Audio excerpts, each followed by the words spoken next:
sabem disso, é necessário ser como uma criança. Como o pastor disse, meu nome é Jefferson, eu sou missionário pela agência missionária Jocum. Jocum é uma sigla, significa Jovens com uma Missão. Nós trabalhamos com povos não alcançados. Desde o ano de 2010, eu engajei missões, não voltei mais para casa, que é no norte de Minas, a cidade onde eu nasci. Eu desenvolvo meu projeto no sertão do Piauí, sertão nordestino, e sertão da Bahia e sertão de Minas Gerais. Pensa no deserto. Os lugares onde eu desenvolvo o projeto é com implantação de igrejas, com poços artesianos, distribuição de Bíblias, discipulado e também com a propagação do reino de Deus.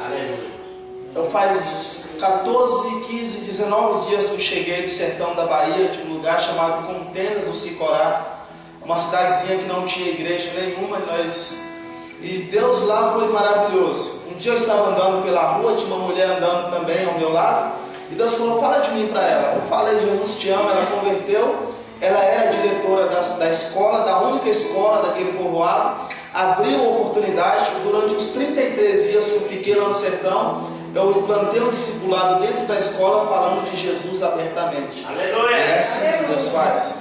Mas um dos vários projetos que a gente desenvolve no sertão do Piauí, até eu fiquei sabendo que um dos integrantes esteve aqui, que é o Juliano Som, do Livres para Adorar, do projeto Mais Água. A gente desenvolve um projeto na região de Pipocas, Três Lagoas, Betânia, e esse projeto nessa região é onde não chove. Lá tem região que faz 3 anos, 2 anos que não chove. Você vai se deparar com crianças com hidrocefalia, barriga d'água, desnutrição e por aí vai, por falta de alimentação. A primeira viagem para o sertão do Piauí eu sofri, que foi há 2 anos atrás. Eu dormi 17 dias no papelão, porque não tinha colchão e não tinha lugar para dormir.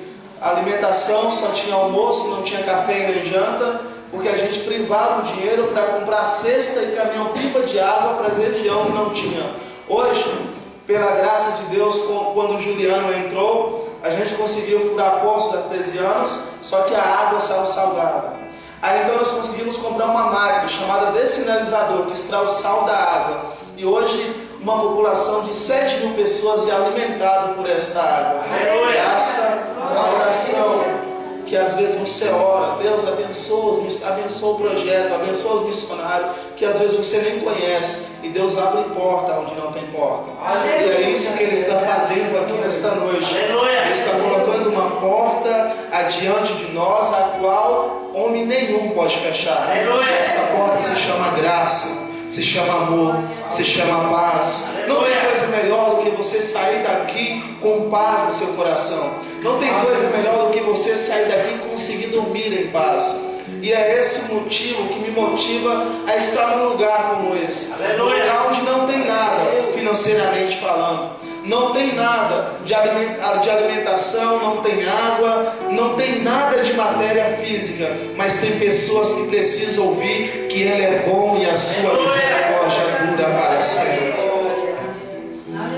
E o que me chama a atenção é que eu tenho certeza que mesmo que talvez as vossas convicções não foram supridas, porque talvez você esperava aqui um pastorzão, mas o pastor dos pastores está aqui nesta noite. Ele quer dar um abraço em você. João capítulo 21. Glória a Deus. Eu estou voltando novamente para o sertão, dia 1º de dezembro. Vou passar Natal e Ano Novo lá. Quem quiser ir, Glória a Deus. em vagas.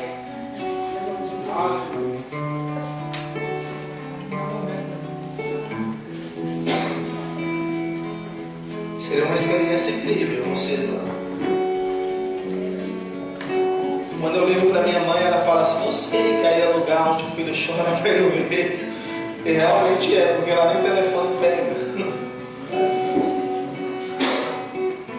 João capítulo 21, versículo 3. Diz assim: disse-lhe Simão Pedro: vou pescar. Disseram-lhe os outros: também nós vamos contigo. saíram e entraram no barco, e naquela noite nada apanharam ou pegaram. Vamos ler novamente?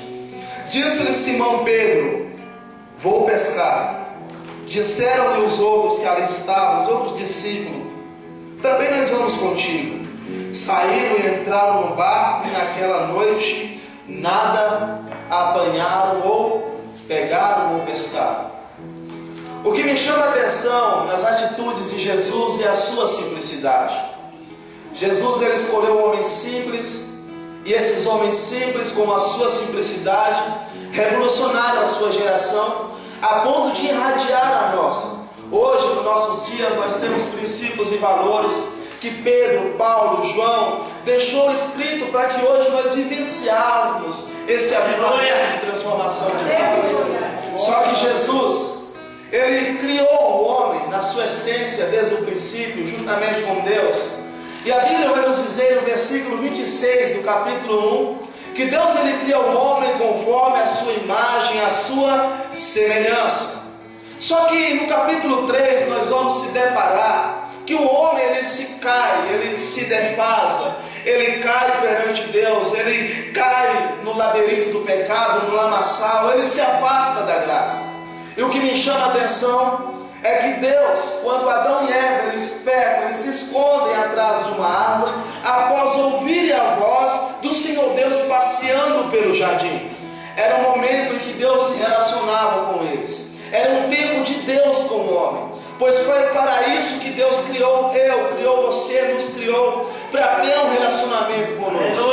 Deus te criou não para ser o teu Senhor somente, não para ser o seu Deus somente, não para ser apenas o seu rei, mas para ser o seu pai, para que você fosse filho, para que nós sejamos filhos, e como filhos sejamos herdeiros de algo que dinheiro não pode comprar, herdeiros de algo que a matéria humana não pode comprar, herdeiros da graça, herdeiros da salvação. O projeto que Deus tem com o homem, o projeto que Deus tem com a humanidade, não se limita nesta vida aqui. Deus tem algo muito maior para mim e para você. Deus tem algo mais perfeito, mais completo, mais cheio de paz, aonde está escrito no capítulo 21 do versículo 4 de Apocalipse, que não há dor, não há lágrima, não há rancor, não há tristeza, não há defasão de pecado, aonde tudo é perfeito, porque o poder dele se aperfeiçoará em nossas fraquezas. Só que quando a voz de Deus ecoa sobre aquele jardim, a Bíblia diz que Adão e Eva se escondem, e aí Deus faz uma pergunta para o homem: Adão, aonde você está? E Adão logo responde, uma resposta meio fora do contexto da pergunta de Deus. Ele diz: eu me escondi porque eu estava nu. Veja bem, se eu perguntasse para vocês qual é o teu nome, teria lógica você me respondesse: eu gosto de pudim? Não teria, porque a minha pergunta é: qual é o seu nome, não do que você gosta de comer como sobremesa. Assim também é a pergunta de Deus. Deus perguntou aonde ele estava, não se ele estava nu. Mas eu fico surpreso, porque Deus é onipresente. Deus sabia onde Adão estava. Deus é onisciente. Deus conhecia o estado que Adão se encontrava. Mas o que me chama mais atenção neste texto, a qual está em Gênesis 3, é que Deus, a pergunta dele no texto original do hebraico, não é: Adão, aonde você está? É: Adão, como você está? Qual é a sua condição que você se encontra? Nesta noite de hoje, Deus veio até esta igreja, porque Ele sabe a condição que você se encontra. Ele conhece o teu coração. Ele sabe que você entrou aqui hoje em pedaços. Ele sabe que você procura uma luz no fim do túnel, e Ele manda dizer para mim, para você nesta noite: eu conheço você, eu sou do teu coração. Assim como o salmista descreveu: eu conheço o teu levantar, o teu assentar, o teu deitar, e eu sei que eu sou o teu pai. Eu preciso que você tenha consciência disso, porque eu sou o único que consigo te entender. Porém, nós precisamos nos abrir, tirar a barreira que nós criamos ao chegar no lugar como esse. É fulano que vai pregar, mas é ciclano que cantou, eu não queria que ele cantasse essa música.